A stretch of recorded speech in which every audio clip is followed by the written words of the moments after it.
Programme में एक बार फिर खुश आमदीद। बात हो रही है पीडीएम तहरीक की। ख़ास तौर पे कहा यह जा रहा है कि मफाहमत के रास्ते हमवार हो रहे हैं। कौन मफाहमत करा रहा है? दूसरी तरफ मुस्लिम लीग नून के लिए कहा जा रहा है कि वो उन डील हुई है हुकूमत से। वज़ीर-ए-आज़म जनाब इमरान खान बारहा ये बात कह चुके हैं कि मैं किसी को एनआरओ नहीं दूंगा, किसी को नहीं छोड़ूंगा। लेकिन काजी साहब का ये बयान कि मुस्लिम लीग नून के साथ डील हुई है पाकिस्तान तहरीक इंसाफ की, इस बयान को जो हमारे सियासी हलके हैं वो बड़े संजीदगी से ले रहे हैं और कहा यह जा रहा है कि पस पर्दा कुछ तो है जिसकी पर्दापोशी है। इस पर बात करेंगे। सबसे पहले हम अपने मुअज़्ज़ज़ मेहमानों को खुश आमदीद कहते हैं। चौधरी मोहम्मद मकबूल साहब सीनियर तजियाकार हैं, ब्यूरो चीफ़ हैं K21 न्यूज़ साउथ के। बहुत शुक्रिया चौधरी साहब अपने प्रोग्राम में वक्त दिया। उनके साथ तशरीफ़ रखते हैं जनाब फ़ारूक डाडी साहब, सीनियर तजियाकार हैं, सियासी और आलमी अमूर पर गहरी नज़र रखते हैं। बहुत शुक्रिया फ़ारूक साहब, आपने भी प्रोग्राम में वक्त दिया।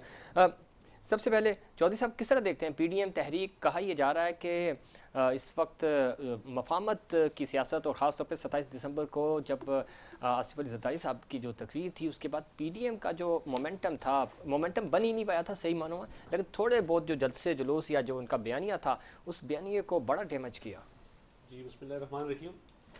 जैसा कि आपने जिक्र किया कि पीडीएम की तारीखी हवाले से हैं और इनकी मफाहमत और मुज़ाकरात जो भी इनके हैं, देखिए इस वक्त जो पीडीएम की तमाम जमातें इकट्ठे होकर एक प्लेटफॉर्म पे इकट्ठी हुई हैं कि उनका जो मेन मकसद ये है कि वो चाह रहे हैं कि इस वक्त मौजूदा जो हुकूमत है वो काम ना करे और वो इस वक्त असम्बलियों से इस्तीफ़े देने की भी उनकी जो बात हो रही है उसकी बुनियादी वजह यही है कि जो मौजूदा जो गवर्नमेंट है कि वो घर चली जाए। ठीक ऐसा अच्छा एक बड़ी ये बात पाकिस्तान के अवाम को सोचना चाहिए कि जितनी जमातों का आपस में एतहाद हुआ है, सही, ये तमाम जमातें जो थी इलेक्शन में एक दूसरे के हमेशा मुखालफ रही हैं और मुखालफत की बातें भी होती रही हैं। बड़े अफसोस से ये कहना पड़ता है कि पाकिस्तान के ऊपर बहुत ऐसे वक्त आए जिस वक्त इन जमातों को इकट्ठा होना चाहिए था, उस वक्त की जमातें इकट्ठी क्यों नहीं हुई हैं। ख़ासकर अगर मैं ये बात कहूँ कि मसला कश्मीर के ऊपर जो एक हमारा पाकिस्तान का दरीना मसला है, पिछले 70 साल से पेंडिंग में चल रहा है, मैं इन लोगों से पूछना चाहता हूँ पीडीएम के जितने भी ये रहनुमा हैं, जमातों के जो सदर हैं, प्रेसिडेंट हैं, क्या इन्होंने आज तक ये होश के नाखन नहीं लिए कि कश्मीर एक मसला है, उसके ऊपर हम पीडीएम एक ऐसी जमात तमाम मुत्तफिका तौर पे ऊपर एक तारीख एक बनाएं और एतहाद करें। और आज जब इनको अपने मफादात की बात आई तो इन्होंने पीडीएम इत्तेहाद बना लिया और मुल्क के अंदर वैसी अफरा तफरी का जो समाज चल रहा है और इस वक्त इन्होंने जो है लोग वैसे गुर्बत और अफलास की चक्की में पिस चुके हैं। ठीक है। और अभी लग रहा है ये रहा है कि जो इनकी तारीख है इससे गरीब का बेहतरी तो नहीं आएगी, लिहाजा गरीब और गरीब से तर होता गरीब तर होता जाएगा, इसमें कोई शक नहीं। और इस तहरीक का जो फोकस है और इस तहरीक का जो तरजीहात हैं वो गुर्बत है भी नहीं। वो तो वज़ीर-ए-आज़म साहब को घर भेजना चाहते हैं, वो तो भेजना चाहते हैं कि किसी तरह ये हुकूमत घर चली जाए और हमें इक़्तिदार मिले। जो पार्टियां 30-35 साल से बारियां लेती रहीं, उन्होंने इस पाकिस्तान के लिए कुछ नहीं किया। 2.5 साल की हुकूमत से आप हिसाब मांग रहे हैं। फ़ारूक डाडी साहब, किस तरह देखते हैं ख़ासतौर पर इस मुतालबे को? और दूसरा, कहा यह जा रहा है कि शायद पस्से पर्दा कुछ मुज़ाकरात हो रहे हैं, पिंडी मार्च की बातें हुई, गो कि उसको DGI-SPR ने बिल्कुल वाज़े कर दिया कि हमारा इस पूरे प्रोसीजर से कोई ताल्लुक़ नहीं है। वज़ीर-ए-आज़म जनाब इमरान खान साहब भी ये बात कह चुके हैं। क्यों अपोजिशन और ख़ासतौर पे मौलाना फजल रहमान साहब इदारों को इन्वॉल्व कर रहे हैं? बिस्मिल्लाहिर्रहमानिर्रहीम। देखिए,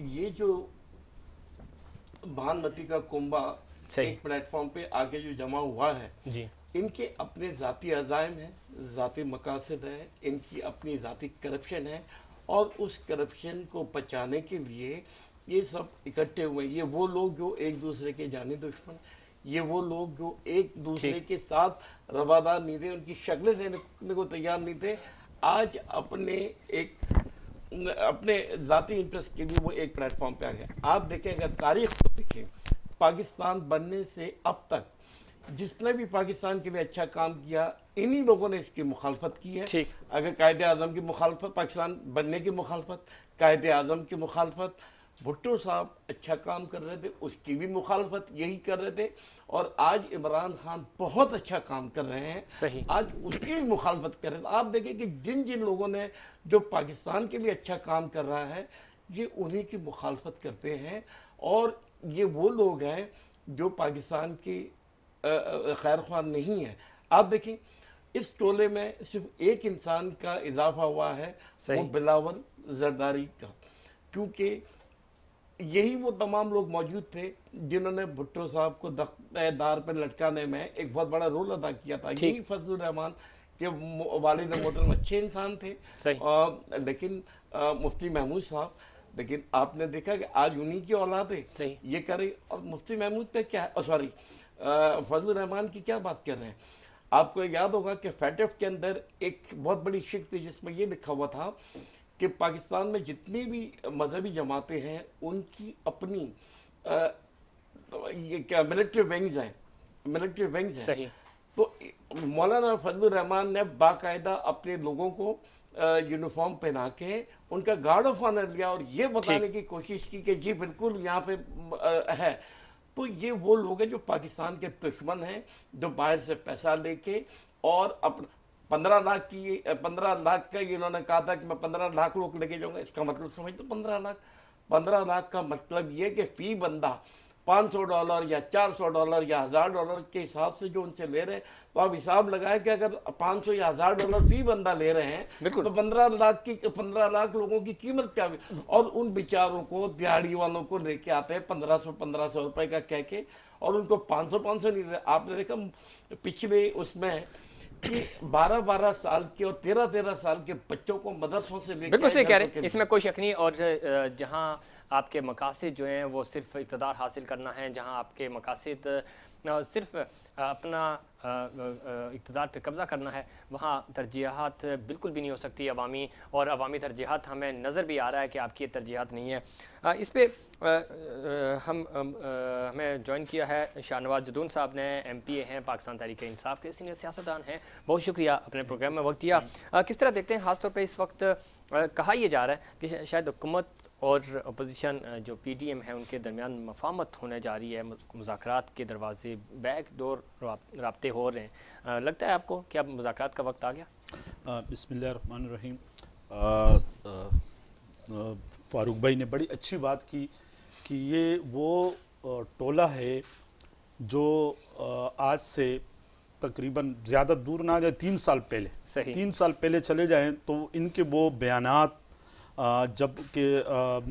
जब स्टेज पे खड़े होते थे तो मरियम नवाज साहब यही कहती थी कि अगर आपने इमरान खान को वोट दिए तो जरदारी के उसमें जाएगा। सही। और शहबाज शरीफ यही कहते थे कि भाई जरदारी को लड़काना, कराची और लाहौर और पेशावर के सड़कों पे घसीटूंगा और इनके पेट से लूटा हुआ पैसा निकालूंगा। ठीक है। आज कहाँ गए वो, इनके वो वादे कहाँ गए? आज इन पे खौफ तारी है क्योंकि आज एक ऐसी हुकूमत आई है इमरान खान साहब की शक्ल में कि वो इनसे वो लूटा हुआ पैसा, क्योंकि इन दोनों ने लूटा था और ये दोनों आके एक स्टेज पे बैठ गए। सही। एक स्टेज पे बैठ गए कि भाई अगर आपसे लेंगे तो इसके बाद मुझसे भी लेंगे। तो आज ये निकल आए मौलाना फजलुर रहमान को डाल बना के। बिल्कुल फारूक भाई ने कहा कि मदरसे के बच्चे 12 साल 13 साल बच्चों को लाके, क्योंकि इनके पास स्ट्रीट पावर तो है ही नहीं।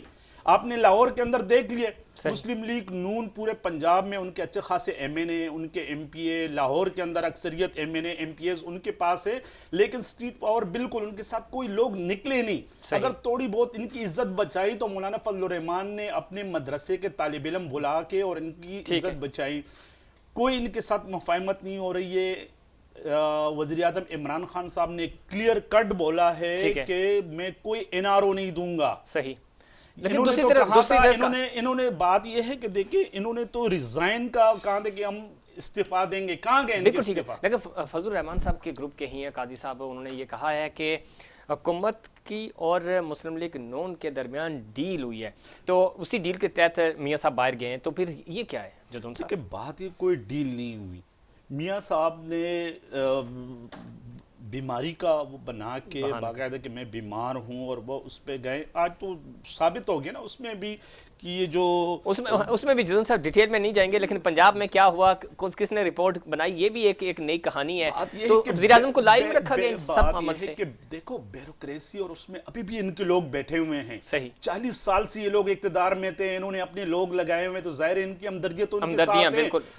हमें अभी भी प्रॉब्लम्स हैं। 22 साल हमें हो गए इक़्तिदार में आए हुए, लेकिन उस तरह से जिस तरह हम कर रहे हैं, क्योंकि इनकी नीचे ब्यूरोक्रेसी तकरीबन इनकी है। सियासी भर्तियां, ये जो शुरू से इमरान खान साहब चीखते आ रहे थे कि भाई सियासी भर्तियां नहीं होनी चाहिए, सियासी, अगर एक बंदे को आज मैं एमपीए हूं और मैं उसको कोई रोजगार देता हूं तो वो फिर कल आपका नहीं सुनेगा, वो मेरा सुनेगा। बिल्कुल, लेकिन 2.5 सालों में एक चीज तो ये है कि वज़ीर आज़म साहब ने खुद भी इस चीज को एडमिट किया है कि हम डिलीवर करने में नाकाम रहे। लेकिन दूसरी तरफ अगर ये देखा जाए जदून साहब, मैं इस पे भी आऊँगा कि एहतसाब की आप बात कर रहे थे, एहतसाब नहीं हुआ, रिकवरीज नहीं हुई। 2.5 सालों में आपने ये लूटी हुई रकम में से 1 रुपया भी वापस नहीं ला सके। इस पर हम बात करेंगे, इससे पहले हमें ज्वाइन किया है जावेद नायाब लगाड़ी साहब ने, एडवाइज़र हैं सीएम सिंध के और सदर हैं PYO सिंध के। बहुत शुक्रिया जावेद नायाब लगाड़ी साहब, अपने प्रोग्राम में वक्त दिया।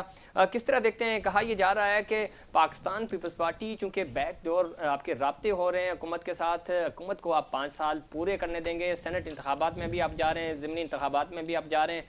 एक तरफ आप अवाम को बेवकूफ़ बना रहे हैं कि हम वज़ीर आज़म को घर भेज रहे हैं, और दूसरी तरफ आप उसी इक़्तिदार के लिए और उसी सेनेट इंतखाबात और ज़िमनी इंतखाबात में जा रहे हैं। ड्यूल स्टैंडर्ड क्यों है? देखें गफीर, सबसे पहले तो ये जो मेरे भाई बात कर रहे थे, मेरे ख्याल में ये किस मुंह से बात कर रहे हैं? शाहनवाज जदून साहब MP हैं।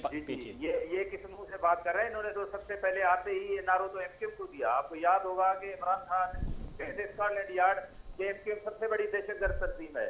फिर इमरान खान ने कहा कि जहरा शायद की कातिल SQM है, और जैसे ही इमरान खान की सिलेक्टेड हुकूमत आई तो वो सबसे पहले पहुंचे MQM के पास। तो ये किस मुंह से जो है वो बात कर रहे हैं? इन्होंने किस मुंह से कराची की आवाम को इन्होंने बोला था कि MQM दहशतगर्द तंजीम है, हम इनके साथ नहीं होंगे, और आज दोनों मेरे भाई साथ ही बैठे हुए हैं। एक तो ये बात। दूसरी बात ये कि मुझे ये बताएं कि कौन सा प्राइम मिनिस्टर है दुनिया का जिसने हलफ दिया और 3 साल बाद लोग कह रहे हैं कि भाई मुझे तो पता ही नहीं है कि हुकूमत कैसे करते हैं, मेरी तो ट्रेनिंग ही नहीं है। भाई जब आप सारी उम्र बाल और बल्ला लेके आप ना सियासी आदमी है, ना आपको सियासी समझ बूझ है, ना आपके पास सियासी लोग हैं, और आप आके टीवी पे कह रहे हैं कि मेरी तो ट्रेनिंग ही नहीं हुई, मुझे तो पता ही नहीं है कि पाकिस्तान को कैसे चलाना है। अब मुझे बताएं कि इस हुकूमत का क्या करें हम, जिस हुकूमत का ना अवाम से कोई ताल्लुक है, जिस हुकूमत ने ना आज तक अवाम को कोई रिलीफ दिया। आटा 100 रुपए किलो से महंगा हो गया, पेट्रोल की प्राइसेस जो है वो आपके सामने है, बिजली इन्होंने 400% बढ़ाई है पिछले 2.5 साल में। कौन सी ऐसी हुकूमत थी जिसने 400% बिजली बनाई? पूछ लेते हैं जावेद नायाब लगाड़ी साहब, आप लाइन पे रहिएगा। हमारे साथ स्टूडियोज में शाहनवाज जदून साहब MPA हैं PTI के, फारूक डाडी साहब सीनियर तजियाकार हैं, और चौधरी मोहम्मद मकबूल साहब सीनियर तजियाकार ब्यूरो चीफ हैं K21 न्यूज़ के, वो हमारे साथ मौजूद हैं। शाहनवाज जदून साहब आपको रिस्पॉन्ड करेंगे। वो ये कह रहे हैं कि जिन लोगों को आपने नफीस लोग कहा था उनको आपने साथ मिला, जिनको आपने डाकू कहा था उनको आपने साथ मिला लिया। देखिए मेरा भाई, हम आज भी कहते हैं, हम अल्ताफ हुसैन को दहशतगर्द समझते थे, मुल्क दुश्मन समझते थे, और आज भी समझ रहे। हमारे चेयरमैन ने उस वक्त भी कहा था कि MQM में अच्छे लोग हैं, पढ़े लिखे लोग हैं, अच्छे लोग हैं। कथा कलामी माफ, लेकिन कराची में इमरान खान साहब के खिलाफ जो चौकिंग हुई थी ना, आप भी कराची में रहते हैं, हम भी रहते हैं, वो अल्ताफ हुसैन ने नहीं की थी, वो इन्होंने की थी, इन्होंने की थी, जिनको नफीस कह दिया आपने, और आपकी जहरा आपा का कत्ल भी इन्होंने किया था। इनमें कुछ लोग हैं MQM के जो अभी भी अल्ताफ हुसैन के साथ चलने वाले, जो गलत कुछ लोग ये ना कि साफ अच्छे लोग थे तो साइड पे हो गए। ठीक है, उन्होंने हालांकि अल्ताफ हुसैन के खिलाफ इल्मी बगावत बुलंद करना बड़ी बात है, इन लोगों ने बुलंद की और ये साइड पे हो गए। हमने उन लोगों के साथ बैठे, हम MQM लंदन के साथ, आपके साथ जो लोग हैं वो साफ हैं, आप ये कह रहे हैं। हम MQM पाकिस्तान जो इनके होते उनके साथ बैठे, MQM लंदन के साथ नहीं। हमारा अलायंस जो हुआ है MQM पाकिस्तान से, MQM लंदन से नहीं। और दहशतगर्दों का जो सरगना था अल्ताफ हुसैन था, और हमारे उनसे कोई इत्तेहाद नहीं। देखें बानी मुत्तहिदा जो था वो दहशतगर्द था या नहीं था, वो एक अलग चैप्टर है, लेकिन कराची में आके ना तो उसने वॉल चॉकिंग की थी, ना ही यहाँ कत्ल गारत की थी। यही लोग थे, लंदन वाले तो इधर आए भी नहीं है ना। उनके फॉलोअर तो अभी भी हैं अल्ताफ हुसैन की, ये जो शहर में जो हो रहे तो अभी भी हैं। ये तो नहीं कि उनके खत्म हो गए, यहाँ अभी भी हैं उनके लोग। हम तो कह रहे हैं कि उनके जो लोग हैं हमने उनसे वो अलायंस नहीं किया है, हमने जो अच्छे और साफ लोग। अच्छा, दूसरा जावेद नायाब साहब जो आपसे सवाल कर रहे थे वो ये कह रहे हैं कि एहतसाब आपने कहा था, एहतसाब तो एहतसाब 2.5 साल में क्यों नहीं हुआ? बिल्कुल एहतसाब हो रहा है, बात ये नहीं, यही तो बात है कि जब एहतसाब की होते तो कभी कोई हॉस्पिटल चले जाते हैं, वहां एडमिट हो जाते हैं, जब पेशी की वो आती है तो वो बीमारी का बहाना कर देते हैं, हॉस्पिटल चले जाते हैं। दूसरी बात है कि रिकवरियां हुई हैं। अब यहाँ सिंध के अंदर आप देख ले कि जो ब्यूरोक्रेट्स थे जो सुप्रीम कोर्ट से, उनसे रिकवरियां हुई हैं, दूसरे लोगों से रिकवरियां हुई हैं, कितने अरब रुपए रिकवर किए इन्हीं की गवर्नमेंट से। 13 साल हो गए, मेरा भाई कह रहे हैं कि 13 साल हो गए कि सिंध के अंदर इनकी गवर्नमेंट है। अफसोस का मकाम है कि आज बिलावल साहब कह रहे हैं कि मैं सक्कर और कराची को और रूम और पेरिस बनाऊंगा। 13 साल में तो सिंध के अवाम को पानी नहीं दे सके, 13 साल में सिंध के अवाम को कोई हॉस्पिटल नहीं दे सके, 13 साल में मुझे तो दुख इस बात की है कि जिस शहीद बेनजीर भुट्टो, जिस शहीद जुल्फिकार अली भुट्टो के नाम पर पाकिस्तान पीपल्स पार्टी इक्तिदार में आती, कम से कम उस जिले को रोल मॉडल बना के और पूरे पाकिस्तान को दिखा देते कि एक लड़काना को हमने रोल मॉडल बनाया। लड़काना में आपको नहीं पता 90 अरब रुपए लगे हैं? मेरे भाई आपको भी बेहतर पता है, मुझे भी पता है कि लड़काना में वो इसलिए तो कहते हैं कि सुप्रीम कोर्ट ने कहा था कि डायन भी जो ना अपने पड़ोस में 7 घर छोड़ के वारदात करती हैं। आप लड़काना तो आप भी जाते हैं, आप सीनियर साफी हैं, हम भी जाते हैं। जो लड़काना के हालात हैं, मैं समझता हूं कि इंटीरियर सिंध के तमाम जिलों से इतने बुरे हालात हैं क्योंकि हम तो जाते हैं, विजिट करते हैं। जावेद साहब से पूछे, जावेद नायाब लगारी साहब, आपने गुफ्तगू सुनी, क्या ये रहे कि 13 साल में आप सिंध के लिए कुछ नहीं कर सके? और एक प्रोजेक्ट है आपका मेगा प्रोजेक्ट NICVD है जिसको आप गिनवाते हैं, इसके अलावा उन्होंने लड़काना का भी जिक्र किया जहां पे 90 अरब रुपए लगे। तो जावेद साहब जी आप रिस्पॉन्ड कीजिएगा। बात यह है कि पिछले दिनों पेशावर की हॉस्पिटल में ऑक्सीजन न मिलने की वजह से 11 लोग मर गए। और आपको पता है वो ऑक्सीजन कहां से आ रहा था? वो रावलपिंडी से ऑक्सीजन आता है। वो मेरे भाई यहाँ तो कुत्ते काटने का वैक्सीन नहीं है आपके पास, यहाँ पर कुत्ते काटने का वैक्सीन नहीं है। यहाँ आपके पास अंदरूनी सिंध जो ना एम्बुलेंस नहीं है, लोग गधा गाड़ियों में अपने वो डेड बॉडियां लेके जाते हैं और अपने मरीजों को लेके जाते हैं। 13 साल हो गए और जीतते हैं पता नहीं कहां से। ये जीते कैसे आपको पता है? कैसे जीते हैं? अवाम ने वोट दिए। बात यह कि आपको वोट पड़े तो सही, हमें वोट पड़े तो जाली। आपको वोट दे तो सही और हमें वोट पड़े तो जाली।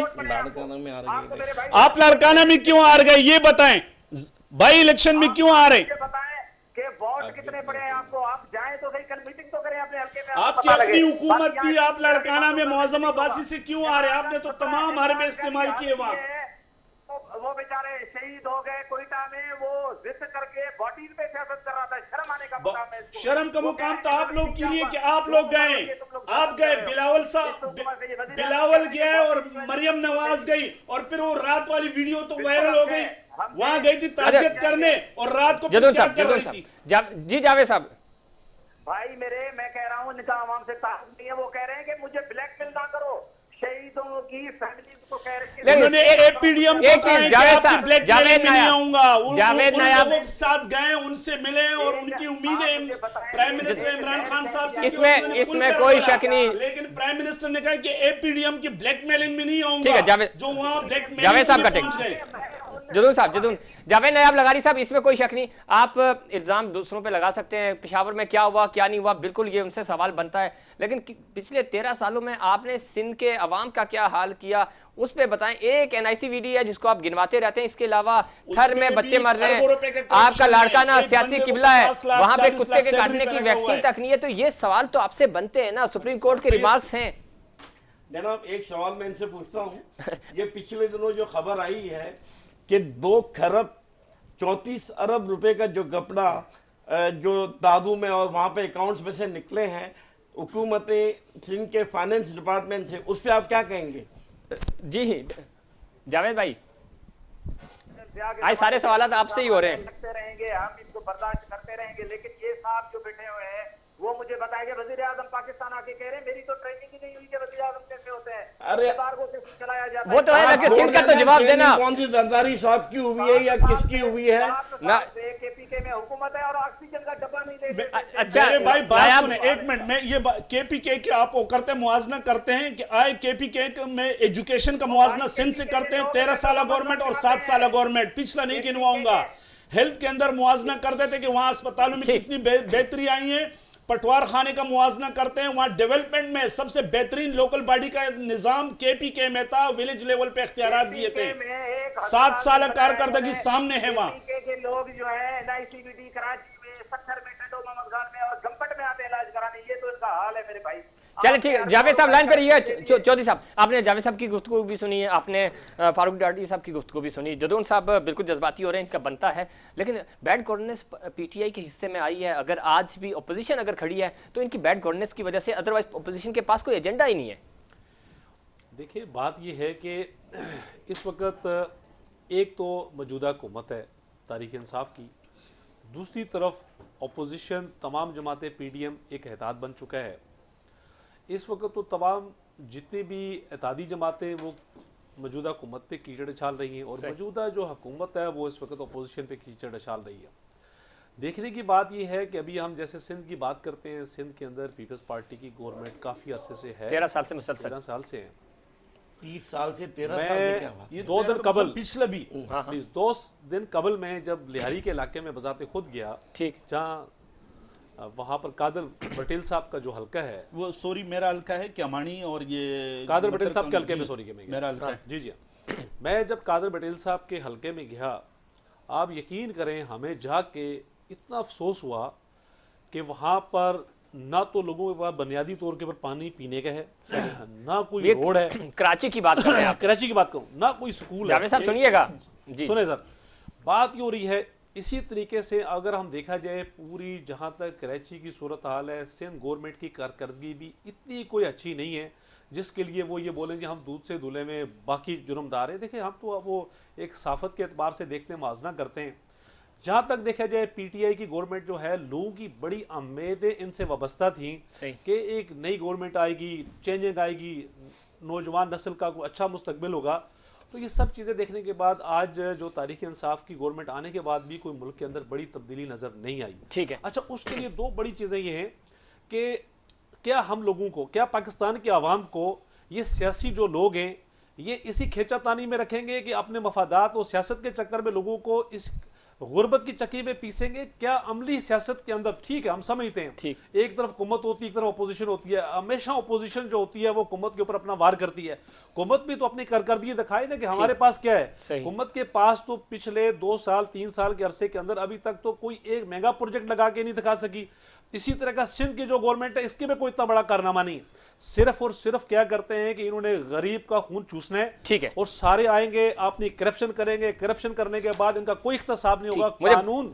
कानून का अमलदारी सिर्फ गरीब पे है, ठीक है, किसी अमीर पे कानून की अमलदारी नहीं होगी पाकिस्तान के अंदर। मुझे ब्रेक पे जाना है, उससे पहले मैं जावेद साहब का पॉइंट ऑफ व्यू लूंगा। जावेद नायाब लगारी साहब, इसमें कोई शक नहीं कि अवाम की तरजीहात जो हैं, अवाम साफ पानी को तरस रहे हैं, अवाम जो है वो खाने पीने की नौकरियां नहीं है, बेरोजगारी है। तो ना तो सिंध बदला है पाकिस्तान के लिए, तो पाकिस्तान तहरीक इंसाफ से हम बात करेंगे, वफाक से पूछेंगे, लेकिन आपने सिंध में भी कुछ नहीं किया। और अभी जो चौधरी साहब आपको बता रहे थे, ये लियारी है, वो लियारी जिसको आप दूसरा लाड़काना कहते हैं, तो उसमें भी अगर साफ पानी नहीं है, कराची शहर में साफ पानी नहीं है, दुनिया का 7वां बड़ा शहर है ये। देखिए रशीद साहब, हमने सिंध में काम किया है इसी वजह से, पिछले 13 साल से पार्टी की हुकूमत है और अवाम जो है हमें बार बार इलेक्ट करते हैं क्योंकि हम अवाम में मौजूद हैं, हम अवाम में काम कर रहे हैं, हम रिलेवेंट हैं। लेकिन अगर हम काम ना करते तो हमारा हाल भी वही होता है जो लियाकत होती है, अरबाज गुलाम रही है। हो गया ना जावेद साहब, हो गया ना। आप कश्मीर से सुकड़ते हुए, गिलगित से सुकड़ते हुए, लियारी से सिंध के 4 डिवीजन में रह गए आप खाली। पूरे पाकिस्तान से सफाया क्यों हुआ आपका? जी जावेद भाई, हमारा राब्ता मुनक़ता हो गया है। बहुत शुक्रिया जावेद नायाब लगारी साहब, आपने प्रोग्राम में वक्त दिया। यहाँ शामिल करेंगे ब्रेक, और ब्रेक के बाद हम बात करेंगे कि क्या PDM का मुस्तकबिल क्या होगा, हुकूमत क्या सोच रही है, उनकी क्या हिकमत अमली है, और कहा यह जा रहा है कि 2021 पाकिस्तान का माशी साल होगा, कामयाबी का साल होगा। इस पर बात करेंगे, लेकिन इससे पहले कमर्शियल ब्रेक।